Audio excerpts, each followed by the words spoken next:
오늘은 그 방금 혜정 자매님이 골로새서 3장 18절에서 이제 24장 1절까지 있는 말씀을 읽어주었습니다.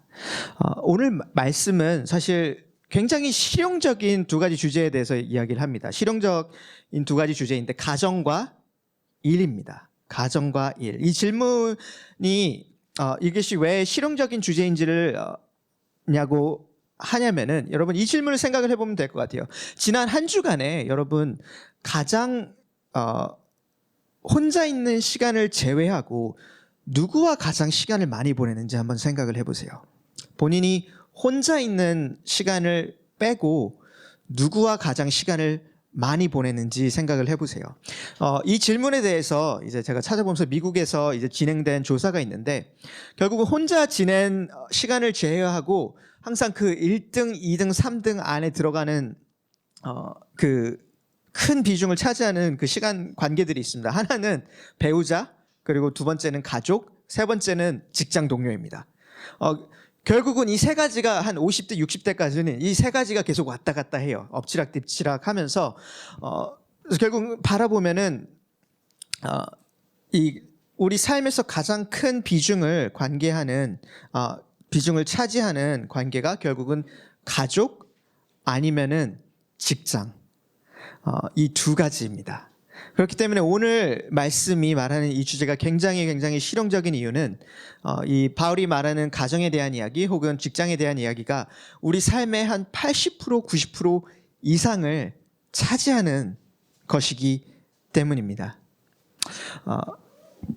가정에서의 관계 혹은 일에서의 관계가 어떤 모습인지 그리고 그리스도인으로서 크리스천으로서 가정과 직장에서 새로운 사람을 입고 살아가는 모습이 어떤 모습인지 그것이 오늘 그 말씀이 가지고 있는 두 가지 주제입니다. 근데 제가 조금 한 가지 더 미리 이야기를 해드리고 싶은 것은 오늘 사실 그 두 가지 중에 두 개 다 굉장히 큰 주제예요. 제가 준비를 하다 보니까 가정에 대해서도 한 설교를 두세 개 할 수 있을 것 같고 직장에 대해서도 설교를 두세 개 할 수 있을 것 같더라고요. 그래서 한 가지를 좀 선택을 했어야 됐습니다. 그래서 오늘 저희가 같이 읽으면서 제가 좀 한 가지 미리 말씀드릴 것은 나중에 갔을 때의 그 적용에 대해서 사실 직장에 대한 이야기, 우리 일에 대한 이야기에 대해서 제가 조금 더 집중을 하려고 합니다. 그 이유는 일단은 오늘 말씀이 바울의 편지가 그거에 대해서 더 많이 이야기를 하고 있고요. 비율이 더 많이 있고 같은 말씀이 이제 에베소서에도 있는데 동일한 순서로 에베소서에는 사실 그 가정에 대한 이야기, 결혼에 대한 이야기가 훨씬 길게 나옵니다. 그래서 바라는 것은 저희가 내년에 그 결혼에 대한 이야기를 조금 더 집중적으로 할 수 있는 그런 설교의 시간을 말씀을 같이 보는 시간을 가지면 좋을 것 같아요. 그래서 오늘 그 말씀을 이해하기 앞서서 제가 그냥 간단하게 저희가 계속해서 읽고 있는 골로새서의 말씀을 간단하게 요약을 해드리겠습니다. 3장에서 우리가 읽고 있는 것이 첫 번째 위의 것을 구하라라는 말씀이 있었고 두 번째 그렇기 때문에 우리의 옛 사람의 모습을 벗어버리라는 모습을 봤습니다. 그리고 세 번째 그렇기 때문에 우리가 예수님 안에 있는 사람들이기 때문에 여러분이 새 사람을 입으십시오라는 말씀을 지난주에 봤습니다. 그리고 오늘 이야기는 그 연장선에 있습니다. 우리가 새 사람을 입는 모습, 우리가 가정에서 혹은 일에서 우리가 새 사람을 입는 모습이 어떤 모습인지 굉장히 실제적인 적용을 바울이 나누어 주고 있습니다. 그렇다면 이 모습이 어떤 모습일까요? 그래서 우리가 기초를 살펴보고 적용을 살펴볼 텐데 첫 번째 살펴볼 이 삶의 기초는 주님 아래서 살아가는 삶입니다. 이것이 저희 오늘 말씀을 볼 때 저희가 함께 생각해보고 싶은 첫 번째 기초입니다. 다른 어떤 것을 생각하기 전에 주님 아래서 살아가는 삶, 주님 아래서의 삶입니다.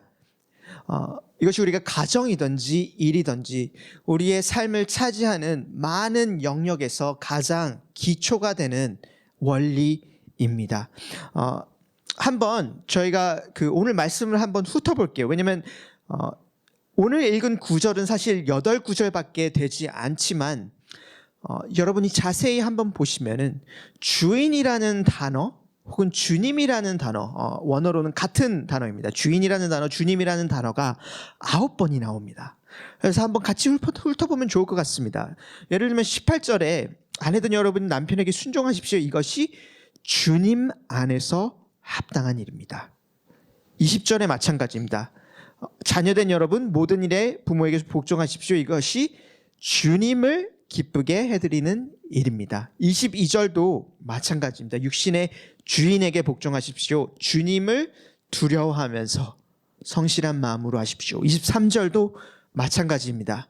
무슨 일을 하든지 사람에게 하지 말고 주님께 하듯이 진심으로 하십시오. 24절 여러분은 주님께 유산을 상으로 받았다는 사실을 기억하십시오. 여러분이 섬기는 분은 주인 주 그리스도입니다.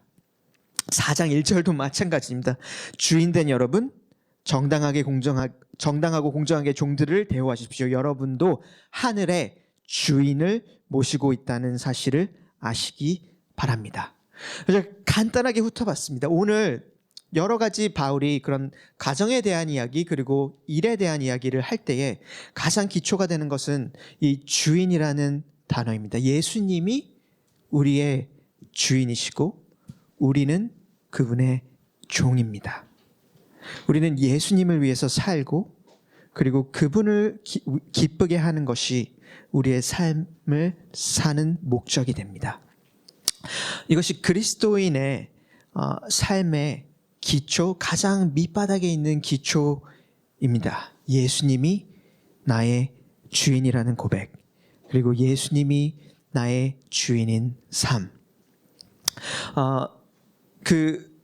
교회를 조금 오래 다니신 분들은 이 표현을 한 번씩 들어보셨을 거예요. 구주라는 혹시 단어 들어보셨나요?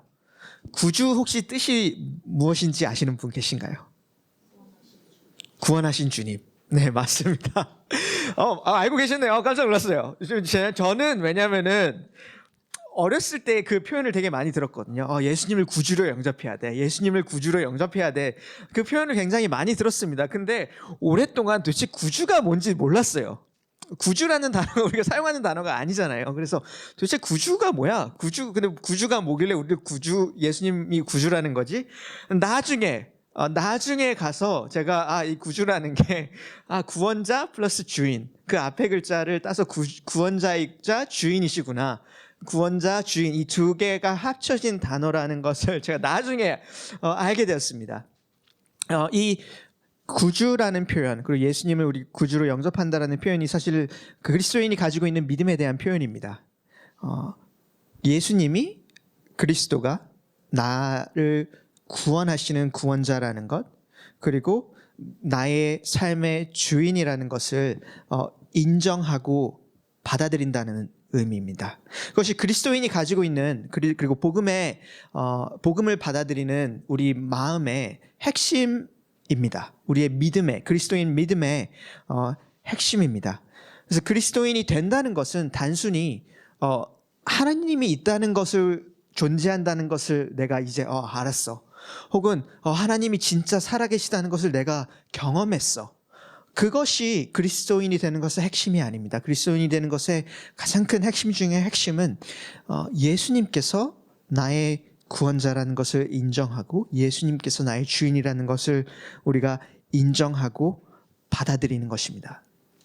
그리고 우리가 이 단어를 같이 쓰는 이유는, 구주라는 단어로 함께 쓰는 이유는 구원자라는 것과 주인이라는 것이, 이 두 가지가 절대로 떨어질 수 없는 것이기 때문입니다. 예수님께서 우리의 주인이 되지 않는 이상 그분은 우리의 구원자가 될 수 없습니다. 예수님께서 우리를 구원하지 않는 이상, 예수님께서 우리를 건져내시지 않는 이상 그분은 우리의 주인이 될 수 없습니다. 그래서 예수님께서 나의 구원자라는 것과 예수님께서 나의 주인이라는 것은 절대로 두 개가 떨어져서 갈 수 있는 것이 아닙니다. 왜냐하면 그 두 개가 같은 것이기 때문이에요. 예수님께서는 우리 삶에 있는 여러 가지 가짜 주인들로부터 우리를 구해내십니다. 우리 자신을 포함해서 그것이 돈일 수도 있고 아니면 내가 가지고 있는 어떤 욕망일 수도 있고 기쁨일 수도 있고 여러 가지가 있을 수도 있지만 그리고 내 자기 자신일 수도 있지만 예수님께서 우리를 구원하신다라는 것은 그리고 우리가 속박에서 벗어나서 진정한 자유에 대해서 이야기를 할 수 있는 이유는 그분께서 우리의 주인이 되심으로써 우리를 구원하시기 때문입니다. 우리의 가짜 주인의 자리에서 그것들을 건져내시고 그것들을 몰아내시고 그 자리에 진짜 주인으로서 앉으심으로 우리를 구원하시고 우리를 새롭게 하시기 때문입니다. 그래서 복음이 말하는 구원은 그런 개념입니다. 복음이 말하는 자유는 그런 자유입니다. 단순히 여러 가지 것들로부터 내가 이제 건져내어져서 자유롭게 돼서 내가 내 스스로의 주인이 되는 것이 아니라 그분이 나의 주인이 됨으로써 내가 나를 억압하고 속박하는 모든 가짜 내 삶의 주인으로부터 자유로워지고 구원받는 것. 그것이 복음이 말하는 구원과 예수님의 우리의 주인됨에 대한 핵심적인 메시지입니다. 그래서 진정한 주인이 있기 때문에 다른 어떤 것도 우리를 더 이상 속박할 수가 없습니다. 감사한 것은 여러분 심지어 우리 자신도 우리 주인이 아니라는 것이 여러분 그것이 우리에게는 기쁜 소식입니다. 우리 자신이 우리 스스로의 주인이 아니라는 것이 절대로 우리를 억압하는 속박하는 그런 메시지가 아니라 그것이 우리에게 정말로 좋은 소식입니다. 생각해 보세요. 여러분이 누구이신지, 여러분이 어떤 사람인지를 생각을 해보세요. 우리가 우리 스스로를 책임지고 우리가 우리 스스로의 주인이 아니기 때문에 예수님이 우리의 주인이기 때문에 우리에게는 소망이 있고 우리에게는 앞으로 나아갈 수 있는 그 힘이 있습니다. 그래서 첫 번째 우리의 기초는 그것입니다. 예수님이 우리의 주인이고 우리는 그분께 순종합니다. 제가 오늘 가정과 직장이라는 주제라고 이야기를 했음에도 불구하고 이 예수님이 우리의 주인 된 것을 강조하는 이유는 이것이 사실 정말로 우리의 기초가 되지 않고 우리가 이것을 인정하지 않고 우리가 이것을 받아들이지 않는다라면은 오늘 읽었던 가정에 대한 말씀이나 혹은 여러 가지 일에 대한 성경의 가르침들이 받아들일 수 없기 때문입니다. 그것이 이해하는 것이 너무 어렵고 그리고 많은 경우에 그것뿐만이 아니라 그 성경의 이런 가르침들을 우리가 오해하고 악용하기가 너무 쉽기 때문입니다. 예를 들면은 오늘 1절에 그런 이야기가 있습니다. 아내된 여러분 남편에게 순종하십시오라는 단어가 있는데 그리고 이것이 주님 안에서 합당한 일입니다. 많은 그리스도인들은 많은이라기보다 어떤 그리스도인들은 이것을 우리가 흔히 생각하는 한국에서 보는 어떤 가부장적인 라이프스타일로 착각을 합니다. 그리고 그것을 때로는 악용을 하기도 합니다. 이런 말씀을 사용해가지고 그렇기 때문에 너가 나한테 순종해야 돼. 이런 식으로 악용을 하기도 합니다. 하지만 그것이 그렇게 하게 되는 이유는 이 말씀에 정말로 기초가 되는 예수님, 우리가 예수님의 종이 된 사람들이고 그렇기 때문에 우리의 삶이 예수님께 순종하는 삶이라는 것을 놓쳐버리기 때문입니다. 그렇기 때문에 여러분 오늘 여러 가지 우리가 생각을 해볼 때에 이것을 계속해서 기억을 해보시면 좋을 것 같습니다. 우리의 삶이 예수님의 종이 된 삶, 예수님이 우리의 주인이시라는 그것이 우리 모든 삶의 적용의 기초라는 것을, 그리고 그것이 우리에게 또한 여러 가지 바운더리를 주기도 할 것입니다. 우리가 순종이라는 주제 혹은 일에 대한 주제를 생각할 때 언제나 여러분 그 안에 질문이 있을 거예요. 어디까지지? 혹은 어떨 때는 내가 노를 할 수 있지? 어떨 때는 내가 예스를 할 수 있지? 일에 대해서 생각을 할 때 혹은 여러 가지 관계를 생각할 때에 그런 여러 가지 실제적인 질문들이 우리 안에 떠오르게 됩니다. 그럴 때 우리가 결국은 돌아가게 되는 것은 이 기초입니다. 우리는 예수님을 위해서 삶을 살고 있고 예수님이 우리 삶의 주인이십니다. 그래서 이것이 첫 번째 기초입니다. 그래서 이 기초의 적용을 우리가 이제 함께 살펴보려고 합니다. 제가 아까 말했던 것처럼 오늘은 가정에 대한 것은 저희가 살짝만 이야기를 하고 일에 대한 이야기를 훨씬 더 많이 할 예정인데 그래도 이제 오늘 아침에 오면서 누가 저한테 그런 이야기를 하더라고요. 그래도 가정에 대해서 이야기를 해봐야 된다고. 네, 18절에 보면은 18절 19절에 보면은 이렇게 나와 있습니다. 아내된 여러분 남편에게 순종하십시오. 이것이 주님 안에서 합당한 일입니다. 남편된 여러분 아내를 사랑하십시오. 아내를 모질게 대하지 마십시오. 여기뿐만이 아니라 에베소서의 말씀이 훨씬 길게 나와 있는 말씀인데 이 가정 안에서 그리고 특별히 아내와 남편의 사이에서 우리가 어떤 다이내믹을 가지면서 정말로 예수님을 위해서 살아갈 수 있는지에 대한 이야기를 하고 있습니다. 근데 오늘 정말 짧게 제가 그냥 한 가지 적용만 제가 이 말씀에 가정에 대해서는 한 가지 적용만 남기고 나누고 넘어가려고 합니다. 그 한 가지 적용이 무엇이냐면은 싱글들에게 우리가 싱글로서 우리가 어떻게 이 말씀을 읽을 수 있냐는 것입니다. 왜냐하면은 여기 지금 이 방 안에도 제 생각에 한 7-80%가 싱글 분들이기 때문에 싱글들이 이 말씀을 내가 어떻게 읽어야 되고 적용할 수 있는지에 대해서 간단하게 나눌 텐데 제가 가장 많이 듣는 질문 중에 한 가지가 이것입니다. 내가 누구를 만나야 되나요? 내가 어떤 사람을 만나야 되나요? 혹은 어떤 사람이 정말로 하나님께서 내게 주신 사람이라는 것을 알 수 있나요? 라는 질문을 굉장히 많이 받습니다. 그래서 그 싱글분들에게 적용할 수 있는 것은 사실 특별히 그 자매님들에게는 오늘 말씀이 이렇게 적용이 될 수 있을 것 같습니다. 누군가를 찾을 때에 정말로 여러분이 존경할 수 있고 여러분이 인정할 수 있는 사람을 찾기를 바랍니다.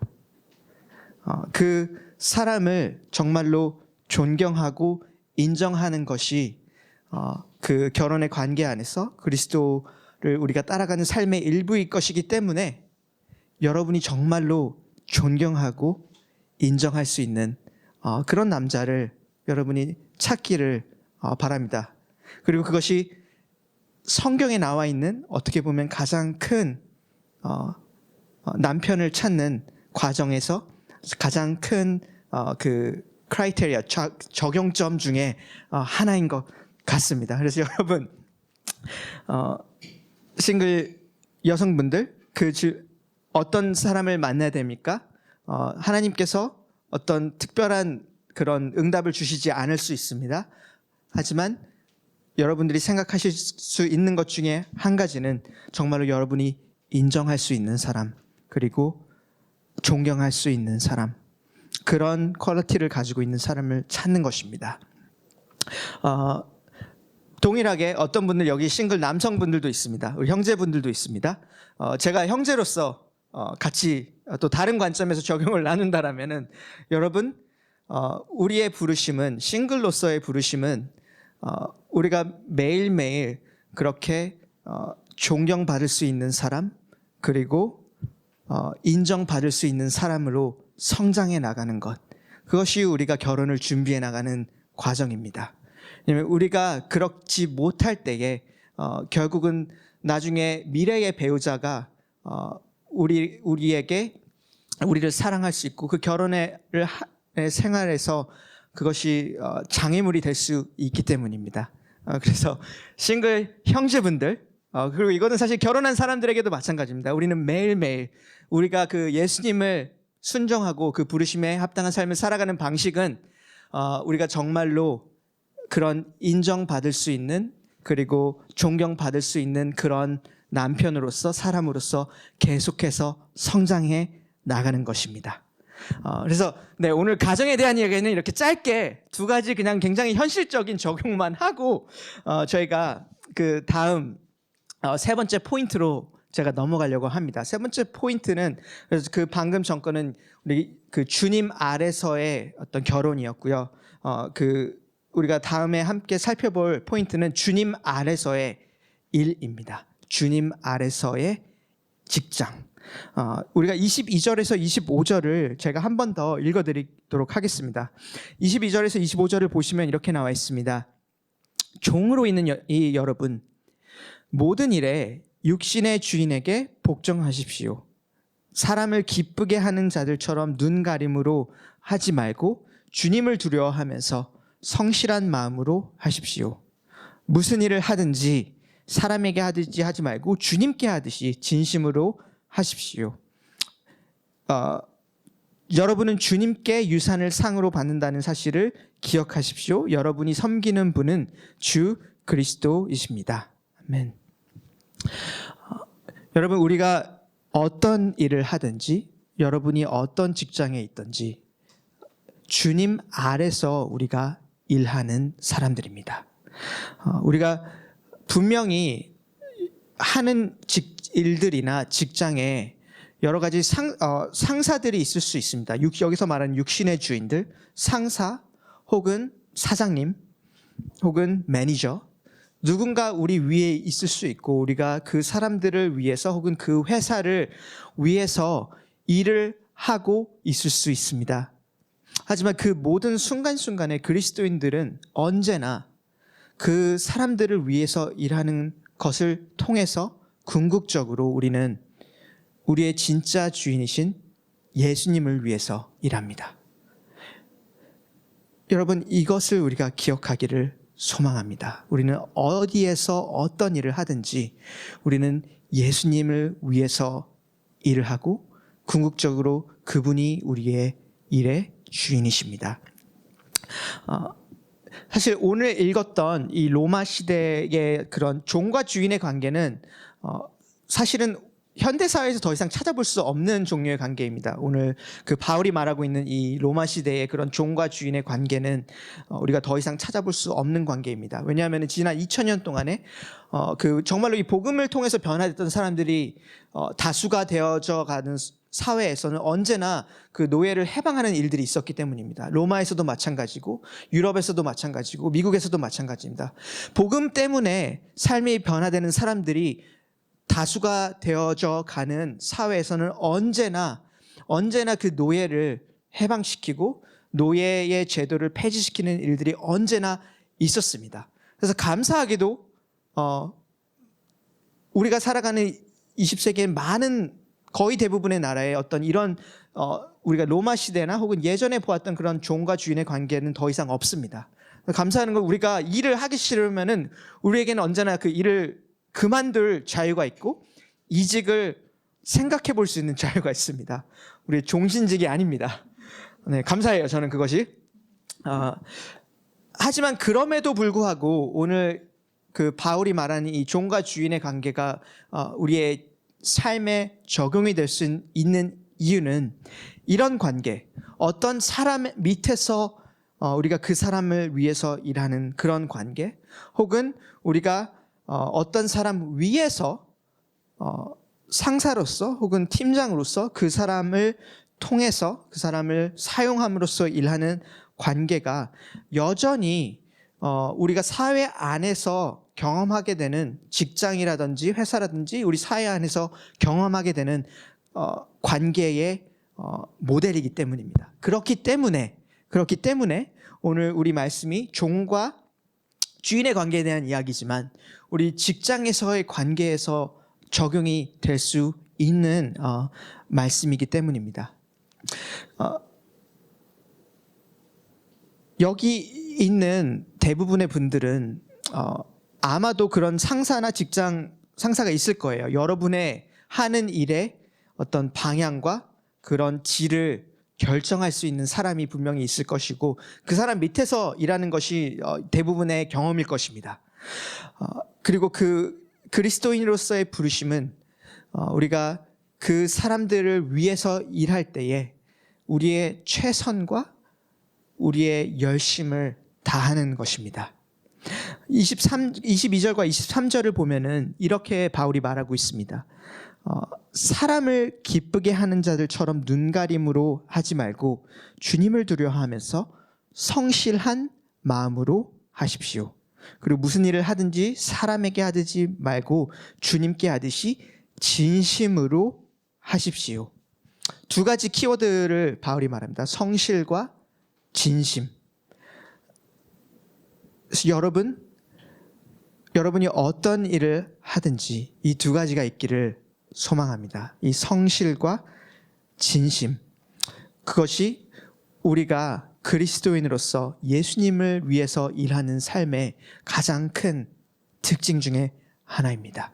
그것이 얼마나 작은 일일지라도 우리의 최선과 최고를 다하는 것, 그리고 그것이 얼마나 숨겨진 일일지라도 우리의 최선과 최고를 다하는 것, 그것이 우리가 그리스도인으로서 우리의 일을 대하는 자세의 핵심 중에 하나인 것 같습니다.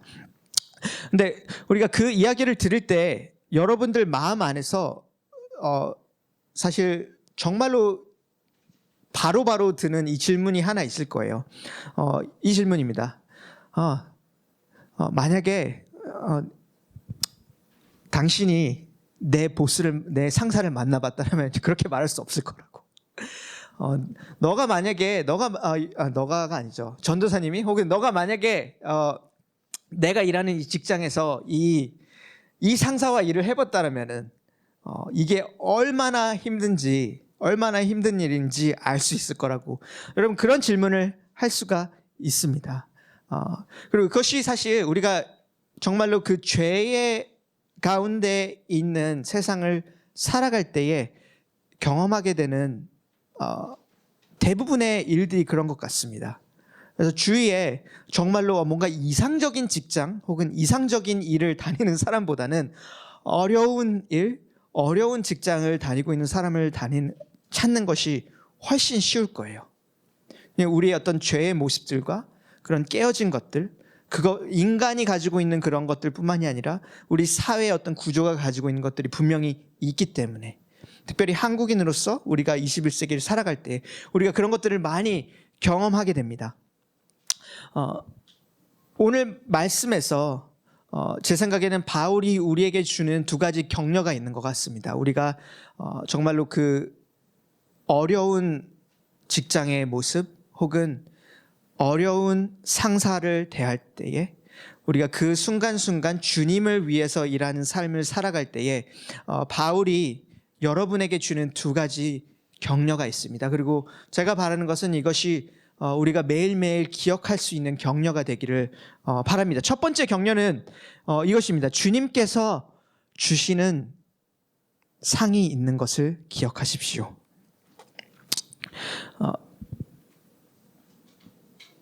우리가 그 매일매일 마주하게 되는 그 직장과 일에서 예수님을 위해서 우리가 일할 때에 여러분이 그 안에서 쏟게 되는 모든 성실과 열심과 희생은 잊혀지지 않습니다. 여러분 가장 정말로 하찮아 보이는 일조차도 내가 지금 이걸 왜 하고 있지? 라고 생각이 되는 그 일조차도 여러분 주님 안에서 그것이 절대로 잊혀지지 않습니다. 그리고 아무도 몰라주는 일도 분명히 있을 겁니다. 여러분이 정말로 최선을 다했지만 여러분 직장에서 아무도 그 최선을 알아주지 못하는 그 일조차도 예수님께서는 여러분의 최선을 기억하시고 그분께서는 우리에게 상을 주시는 분이십니다. 24절에 나와 있는 것이 굉장히 새롭습니다. 24절에 이렇게 나와 있습니다. 무슨 일을 하든지 사람에게 하듯이 하지 말고 주님께 하듯이 진심으로 하십시오. 여러분은 주님께 유산을 상으로 받았다는 사실을 기억하십시오. 그래서 바울이 이 일에 대한 이야기를 하면서 상 주시는 하나님에 대한 이야기를 합니다. 저는 개인적으로 굉장히 이것이 새로웠습니다. 여러분도 흔히 그런 이야기들을 많이 들어보셨을 거예요. 하나님께서 상을 주신다는 이야기 혹은 상급이 있다는 이야기를 교회에서 들어보셨을 거예요. 보통은 우리가 그런 것들을 생각을 할 때에 저도 그렇고 많은 사람들이 뭔가 주님을 위한 일, 교회를 위한 일 혹은 복음을 전하는 일 혹은 선교, 우리가 그런 것들을 우리가 하게 된다라면은 예수님께서 우리에게 상을 주시지 라는 그런 생각을 우리가 많이 하게 됩니다. 제가 오늘 말씀이 이 부분이 정말로 저에게 새로웠던 것은 오늘 바울이 이 상급에 대한 이야기, 상에 대한 이야기를 할 때 절대로 어떤 그런 복음을 전하는 이야기나 그런 것에 대한 이야기를 하는 와중에 하는 이야기가 아니기 때문입니다. 바울은 우리가 매일매일 마주하는, 여러분이 매일매일 마주하는 직장에서의 생활, 그리고 여러분이 매일매일 하는 그 일에 대한 이야기를 하면서 하나님께서 우리에게 상을 주실 것이라고, 우리에게 상 주시는 분이시라고 이야기를 하기 때문입니다. 저는 그것이 저에게 굉장히 새로웠습니다.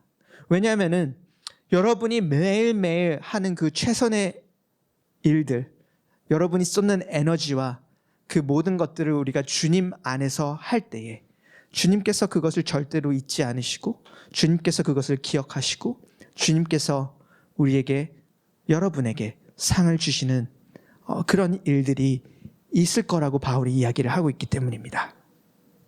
그래서 여러분, 첫 번째 바울의 격려는 그런 것입니다. 여러분, 이번 한 주도 그런 상황들이 분명히 있을 거예요. 여러분이 정말로 여러분을 모질게 대하는 상사를 마주해야 되는 시간들이 있을지도 모릅니다. 혹은 내가 어떤 정말로 힘들고 혹은 반복되는 일을 하면서 너무 힘들다, 혹은 내가 이걸 오늘 왜 하고 있지? 라는 그런 질문이 분뜩분뜩 떠오를 때가 있을 수 있습니다.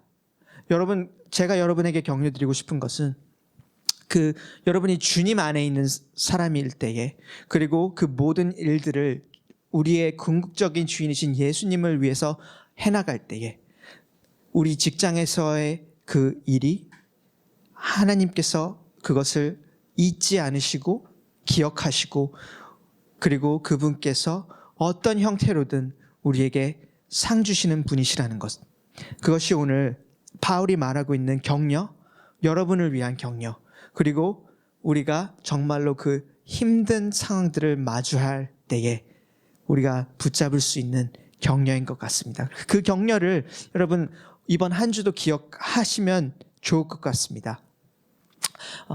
한번 생각을 해보세요, 여러분. 이 바울이 지금 종들에게 이야기를 하고 있습니다. 우리와는 달리 어떤 선택이 있었던 사람들이 아닙니다, 사실.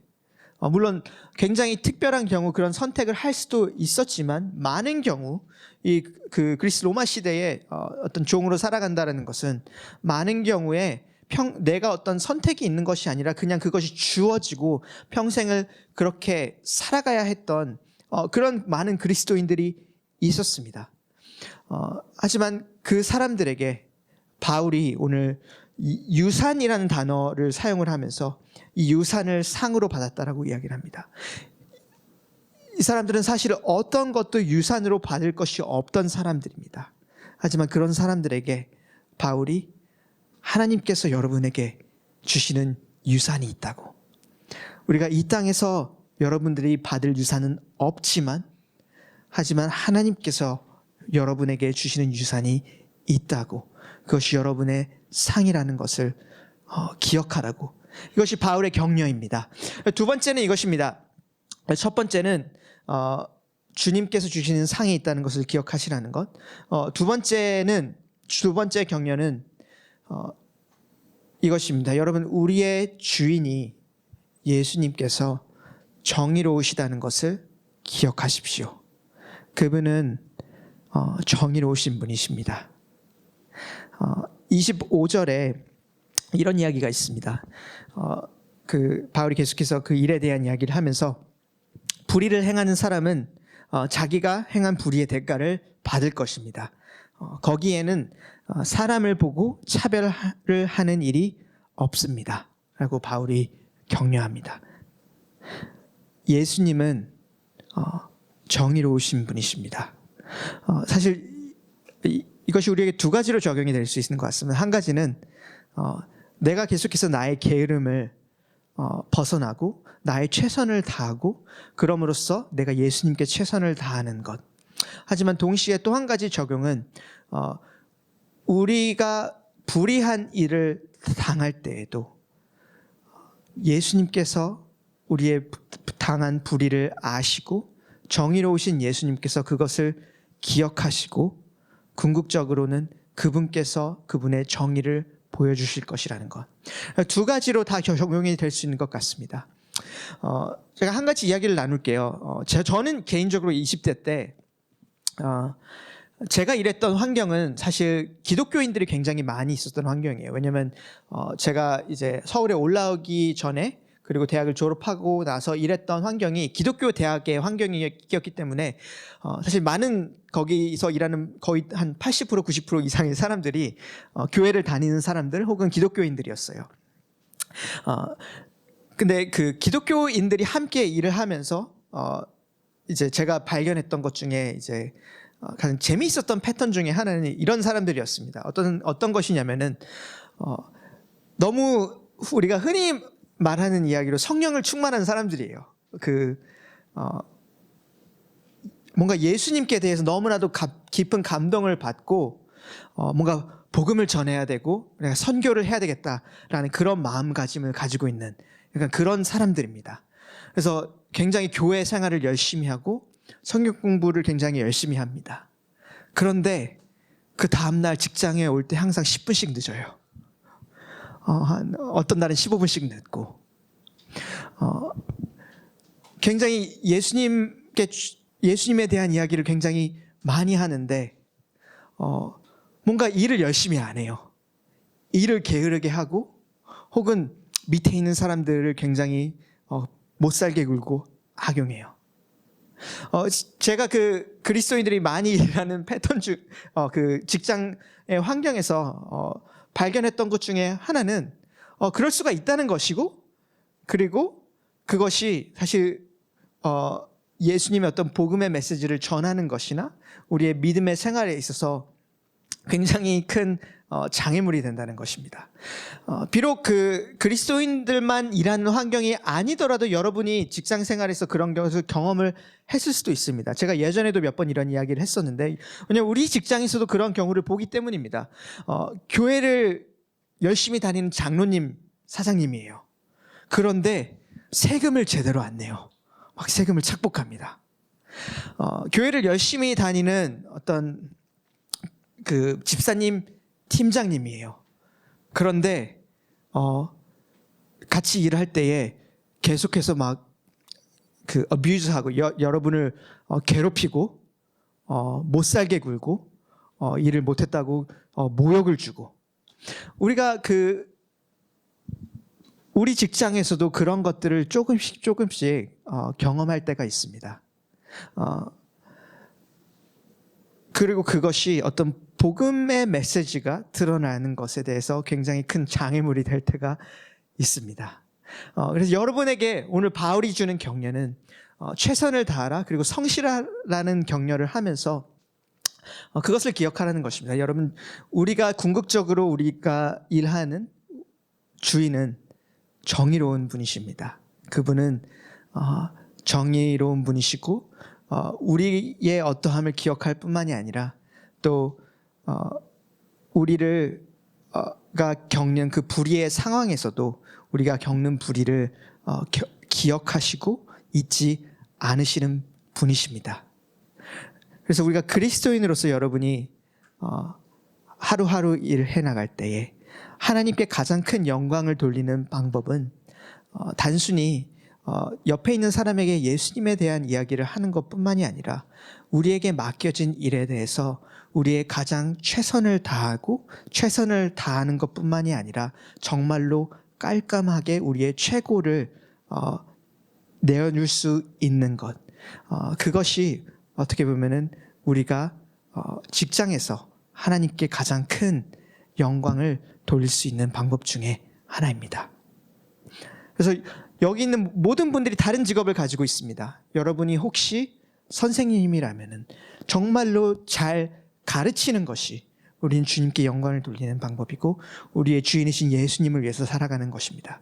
여러분이 혹은 어떤 행정을 하는 일을 가지고 있다라고 한다면은 그것을 가장 잘 해내는 것이 우리의 주인이신 예수님을 위해 살아가는 방법입니다.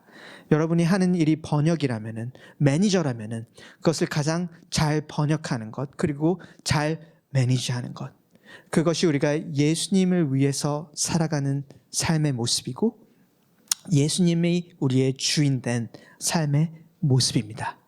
그래서 여러분, 우리는 우리의 직장과 일 가운데 예수님 아래서 살아가는 예수님의 사람들입니다. 마지막 포인트입니다. 마지막 포인트는 그래서 주님 아래서 주인되는 삶. 주님 아래서 주인됨. 이 그 단어는 제가 4장 1절에서 가져왔습니다.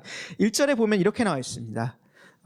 그 종에 대한 이야기에서 넘어가면서 이제 주인된 여러분, 정당하고 공정하게 종들을 대우하십시오. 여러분도 하늘의 주인을 모시고 있다는 사실을 아시기 바랍니다. 혹시 여기도 아마 사장님이 계신지는 모르겠습니다. 근데 여러분, 지금 우리가 나이가 젊기 때문에 어떻게 보면 이 사회의 어떤 사다리 안에서 조금은 아래의 위치에 있을 수도 있습니다. 하지만 시간이 지날 때에 어느 순간에 여러분이 다른 위치에 있을 수도 있습니다. 그것이 어떤 사장의 자리, 혹은 매니저의 자리, 혹은 팀장의 자리, 누군가 여러분 밑에서 일하는 자리에 여러분이 있을 수가 있습니다. 여러분, 그때 이 말씀을 기억하시길 바랍니다. 여러분 아래에 있는 사람들에게 못되게 하지 마시고 여러분의 자리와 파워를 악용하지 마십시오. 정당하고 공정하게 여러분 아래에서 일하는 사람들을 대하십시오. 그것이 우리가 예수님 안에서 예수님의 종된 사람들도 살아가는 모습입니다. 왜냐하면 결국에는 어떤 순간에도 우리는 진정한 주인이 아니라 우리를 위해서 목숨을 내어주신 우리의 주인이신 예수님을 위해서 살아가는 사람들이기 때문입니다. 근데 이 마지막 포인트를 조금 더 넓게 적용을 하고 싶습니다. 왜냐하면 어떤 많은 분들이 지금은 내가 이 말씀과 상관이 없다라고 생각이 될 수 있을 거예요. 내가 지금 밑에 있는 사람들이 없는데, 근데 저희가 살아가는 20세기의 삶의 모습은 굉장히 특별한 삶의 모습입니다. 어떤 의미로냐면은 어느 누구도 그것이 영원히는 아니지만 잠깐씩 여러분이 주인의 자리에 앉게 되는 경우들이 있기 때문입니다.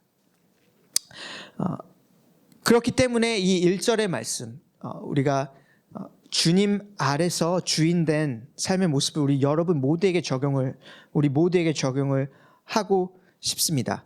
그 2000년 전에 바울이 살았던 시절에는 정말로 소수의 사람들만 누릴 수 있었던 것을 사실 우리가 사는 20세기에는 굉장히 많은 사람들이 약간의 돈을 주면 누릴 수 있는 그런 환경에서 우리가 살아가고 있습니다. 예를 들면 여러분, 간단하게 오늘 우리 밥 먹으러 갈 거예요. 식당을 갈 겁니다. 식당을 갈 때 우리가 돈을 냅니다. 그리고 돈을 내면서 우리가 그 잠깐의 순간이지만 그 주인의 자리에 앉습니다. 여러분, 누군가가 여러분을 위해서 요리를 해줘요. 그리고 그것을 갖다 주고 서빙을 해줍니다. 생각을 해보시면 여러분, 우리가 돈을 내므로써 그 잠깐의 자리에, 잠깐의 시간 동안에 누군가 여러분을 위해서 요리를 해주고 서빙을 해주고 설거지까지 해주는 것, 그것은 우리가 돈을 내므로써 그 잠깐의 순간에 여러분이 주인의 자리에 앉는다는 것입니다. 여러분이 주인의 자리에 앉아서 누군가의 섬김을 받는 그 자리에 앉게 됩니다. 식당뿐만이 아니라 미용실에 가도 그렇고, 혹은 어떤 다른 여러 가지 가게에 갈 때도 그렇고, 여러 가지 우리 삶의 영역에서 우리가 주인의 자리에 앉게 되는 경우들이 분명히 있습니다. 그리고 바울의 오늘 우리 말씀에서 있는 그 격려는 우리가 그 짧은 순간, 우리가 잠깐이지만 주인의 자리에 앉게 될 때에 여러분, 언제나 우리 진짜 주인이 있다는 것을 기억하십시오. 우리가 그 사실을 놓치는 순간에 마치 우리의 그 잠깐 앉는 주인의 자리가 마치 영원한 주인의 자리인 것처럼 행동할 수가 있습니다. 주위에서 여러분 보셨을 거예요. 우리가 보통 갑질이라고 이야기를 합니다. 우리 그 한국에서 많이 쓰는 단어로는 많은 사람들이 내가 돈을 냈기 때문에 너가 나를 섬겨야지. 그 짧은 순간에 사실 맞는 말입니다. 우리가 어떤 대가를 지불을 했기 때문에 우리가 그런 섬김을 받는 것이 맞고, 그리고 우리가 그것을 정당하게 요구할 권리가 분명히 있습니다. 하지만 그 순간조차도 우리가 만약에 진짜 우리의 주인이 있다는 것을 잊게 된다면은 우리가 마치 우리가 영원한 주인이 된 것처럼 다른 사람을 대하고, 우리가 마치 진짜 주인, 우리 위에 아무도 없는 진짜 주인이 된 것처럼 다른 사람을 대할 수가 있습니다. 그렇게 되기가 너무 쉽습니다.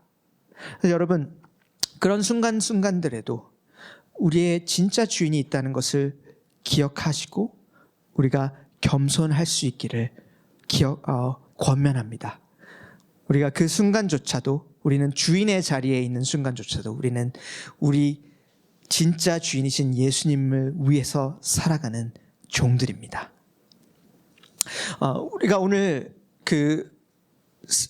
여러 가지 그런 주인 아래서 예수님이 우리의 주인이 되셨고 우리 주인 아래서의 삶에 대한 모습을 살펴보았습니다.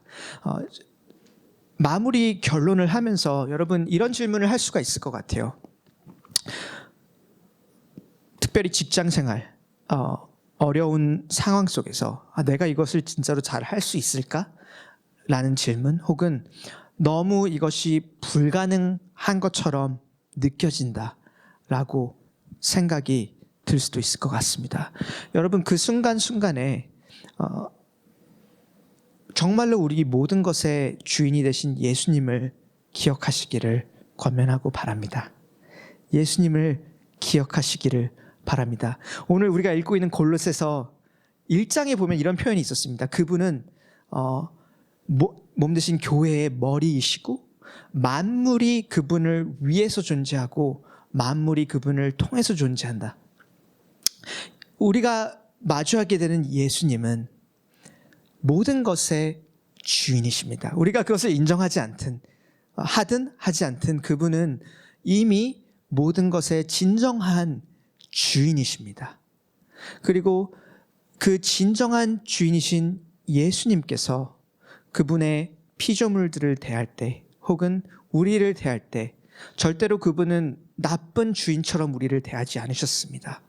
오히려 그분 스스로가 종이 되셔서 이 땅에 오셔서 그 종의 모습으로 우리를 위하여 십자가에 죽으시고 우리에게 생명을 주기 위하여 우리의 십자가에서 죽으시고 부활하셨습니다. 그것이 우리가 마주하게 되는 예수님의 모습입니다. 예수님은 정말로 모든 것 위에 계신 주인이시지만 그분의 종들을 위해서 종의 자리로 나와 종의 모습으로 하나님께 순종하며 우리를 위하여, 그분의 종들을 위하여 죽음을 택하시고 희생을 택하시고, 그렇게 함으로써 우리 가운데 생명이 있을 수 있도록 그런 삶과 그런 죽음과 그런 부활을 선택하셨습니다. 그래서 여러분, 이 예수님을 우리가 계속해서 발견하기를 소망합니다. 왜냐하면 여러분들을 위해서 그 선택을 하신 예수님의 사랑과 여러분들을 위해서 종이 되신 진짜 주인의 모습을 우리가 발견하고 그 안에 있는 그 예수님의 사랑과 은혜가 우리의 마음의 중심이 되고 그것이 우리 마음 안에 가득할 때에 우리도 가장 어려운 순간에서조차도 예수님과 같은 선택을 할 수 있는 그 힘을 얻을 수 있고 발견할 수 있기 때문입니다. 그래서 여러분, 권면합니다. 이번 한 주간 그런 순간들이 있다라면은 여러분들을 위해서 종의 모습으로 오신 우리의 주인이신 예수님을 기억하시기를 바랍니다. 우리 이